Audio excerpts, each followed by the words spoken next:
اعوذ باللہ من الشیطان الرجیم بسم اللہ الرحمن الرحیم لا الہ الا اللہ وحدہ لا شریک لہ لہ الملک و لہ الحمد وہو علی کل شیء قدیر۔ اللہم صلی علی سیدنا محمد وعلی آلہ وصحبہ صلاۃ تکون لنا امان من کل خوف۔ بیان عرس مبارک مورخہ 25 اکتوبر 1970۔ بسم اللہ الرحمن الرحیم ونعم المولا ونعم النصیر۔ رب اشرح لی صدری ویسر لی امری واحلل عقدۃ من لسانی یفقہوا قولی۔ اللہم صلی علی سیدنا محمد وعلی آل سیدنا محمد وعلی صحابہ وعلی ازواجہ اجمعین وبارک وسلم وصلی علیہ۔ برادران طریقت، خداوند قدوس کی بے شمار عنایات کا شکریہ ناقص عقل جتنا بھی ادا کرے تو اس بحر بے کنار کے سامنے قطرہ نہ پید ہے، اور اس زبان کو حضور پاک صلی اللہ علیہ وآلہ وسلم کی ذات پاک پر درود شریف بھیجنے کے لیے عطر و غراب سے جتنا بھی معطر اور پاکیزہ کیا جائے پھر بھی کم ہے، جن کے طفیل اللہ تعالی رحمان و رحیم نے بے شمار رحمتیں عطا فرمائیں، اور باوجود کما حق کو ہو شکر نہ ہونے اور بے حد غفلت کے اس لازوال کی رحمتیں اور برکتیں بجائے کم ہونے کے بڑھتی ہی جا رہی ہیں۔ میرے دوستو، یاد رکھو، سب سے پہلا کام یہ کیا کرو کہ مالک الملک کا شکر ادا کیا کرو، اور سرکار رحمت للعالمین صلی اللہ علیہ وآلہ وسلم پر درود بھیجا کرو اس کثرت سے کہ جتنا بھی اس وجود فانی سے ممکن ہو، اس لیے کہ مالک نے آپ سب پر رحم فرمایا ہے، اور اس جگہ پر جہاں مالک نے آپ سے ایک وابستگی کی ہے، جس جگہ کو آپ اپنا ذریعہ اور آخری سہارا سمجھتے ہیں، مالک نے آباد رکھا ہے، اور دن بہ دن زیادہ سے زیادہ کرم کرتا جا رہا ہے، الحمدللہ۔ برادران طریقت، آپ نے اپنے گھروں میں اچھی طرح مشاہدہ کیا ہوگا اور خود اپنی حالت کو بھی حافظے میں محفوظ رکھا ہوگا کہ زمانہ طفولیت میں جب عید قریب آتی ہے تو بچوں کی کیا حالت ہوتی ہے، اور جب عید آ پہنچتی ہے تو ان کی کیا حالت ہوتی ہے۔ ان کے اپنے ماں باپ سے کتنے مطالبے ہوتے ہیں، اور ان کے اندر خوشیوں کے کتنے طوفان اٹھتے اور بیٹھتے ہیں۔ یہ سب کیوں؟ اس لیے اس کی دو وجوہات ہیں کہ کھیل تماشے سے ان کی محبت ہوتی ہے اور ہر چیز پر اسے فوقیت دیتے ہیں۔ دوم یہ کہ ان کی فریاد کی جگہ اور مطالبے کی جگہ ان کے ماں باپ کی ذات ہوتی ہے، اس لیے اپنی تمام خوشی کو سمیٹ کر عید کے لیے رکھتے ہیں، اور اپنی تمام امیدوں کو یکجا کر کے اپنے ماں باپ سے وابستہ کرتے ہیں۔ یہی قانون فطرت ہے، اور ہر ذی روح اس طرح کرتا ہے کہ جس چیز سے رغبت رکھتا ہے اس کے ملنے پر اس کی خوشی کی انتہا ہوتی ہے، اور اپنی مشفق ترین ہستی سے ہی اپنی امید وابستہ کرتا ہے۔ برادران طریقت، عرس ہماری اور آپ کی عید کا دن ہے، اس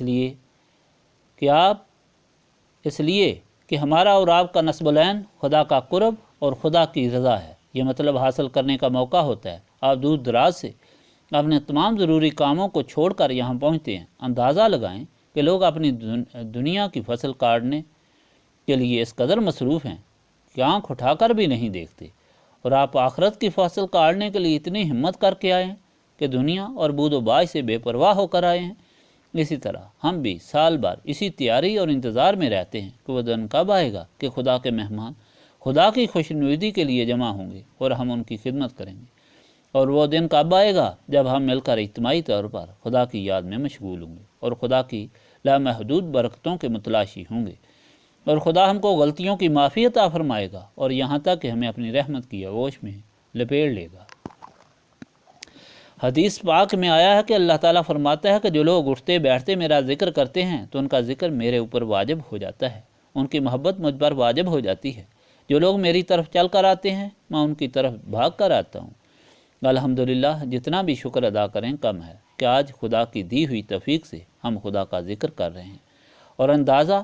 اپنی خوش قسمتی کا لگائیں کہ مالک آپ کا ذکر کر رہا ہے۔ ہو سکتا ہے کہ آپ یہ سمجھتے ہوں کہ آپ نے بڑا کام کیا، سب چیزوں کو چھوڑ کر یہاں اتنی دور چل کر آئے، تو کیا خدا نے آپ کو کم بدلہ دیا ہے کہ خدا بھاگ کر آپ کے پاس آیا؟ اگر واقعی ہماری زندگی کا نسب العین اور منتہا نظر خدا کی رضا ہے تو بتاؤ کہ میرے اور آپ کے لیے آج سے بہتر خوشی کا کوئی دن ہو سکتا ہے؟ خدا کہ جس کی رضا کے ہم متلاشی ہیں وہ ہمارا ذکر کر رہا ہے، خدا کی رحمت کہ جس کے ہم متلاشی ہیں اس نے ہمیں اپنی رحمت کی آغوش میں لپیٹ رکھا ہے۔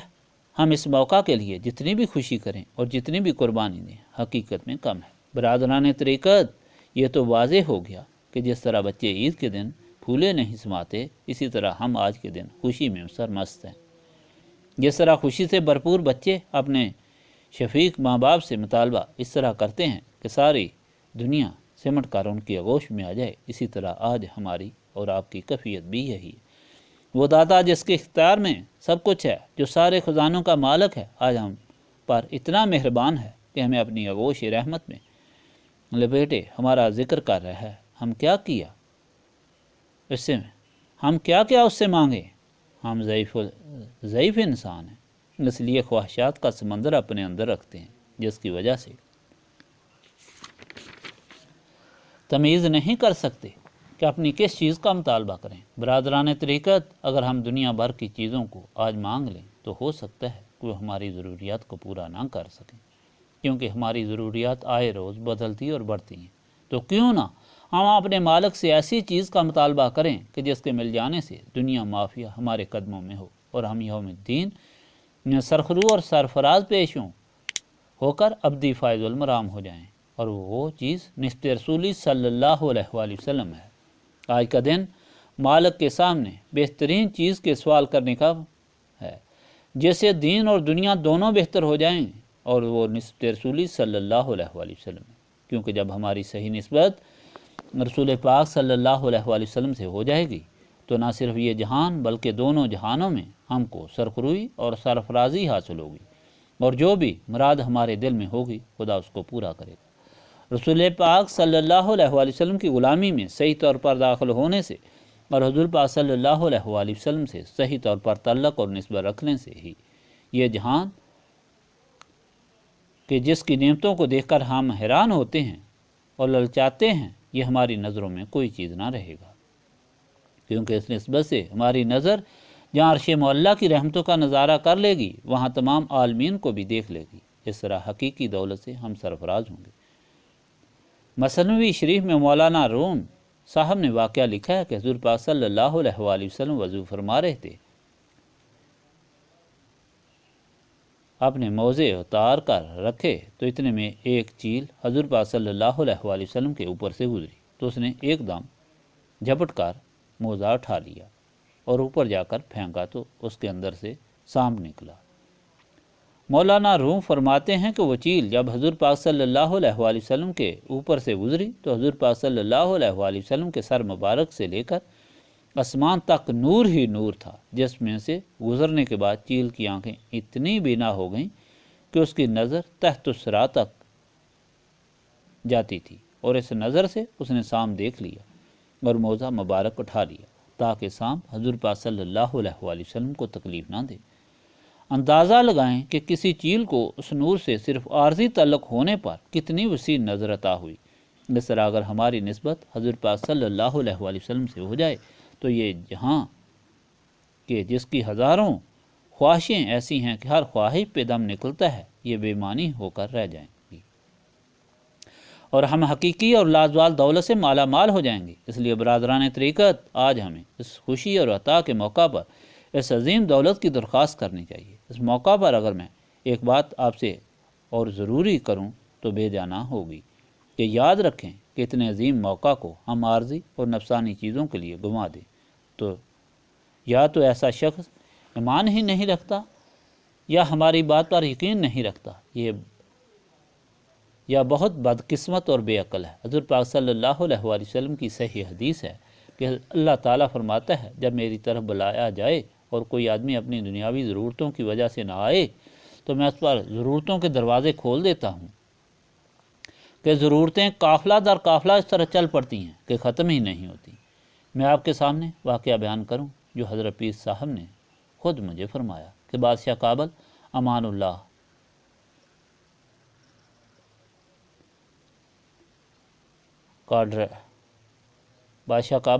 اللہ کا